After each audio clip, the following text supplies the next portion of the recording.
Anong pakiramdam? Ang magmahal ng sobra-sobra? It feels scary.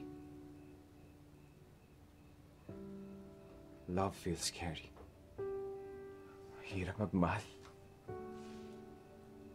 Nakakapangit, nakaka-stress. Kahit mabait ka, nagiging masama kang tao. Kahit matalino ka, nagiging bobo ka. Minsan magigising ka na lang. Hindi mo na kilala yung sarili mo.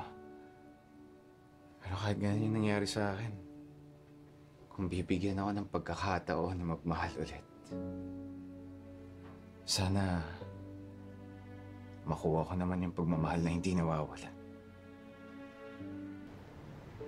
Kaya siguro talaga ako nagagalit dahil alam ko sa sarili ko na kahit kailan hindi ko mararanasan kung ano man yung nararanasan niya ngayon.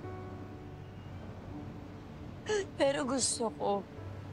Gusto kong maranasan yung meron akong kahawak ng kamay. Gusto kong maranasan yung may kasama ako mag-travel. Gusto ko may kasabay akong kumain. Gusto ko yung may katabi ako natutulog kami-kami. Gusto ko yung maranasan mo humalik at mahalikan ako. Gusto kong makipag-sex. Gusto kong ikasal. Gusto ko mabuntis. Gusto ko magkaanak. Gusto ko magkapamilya. Gusto ko yun. Gusto ko yun. Gusto ko magmahal.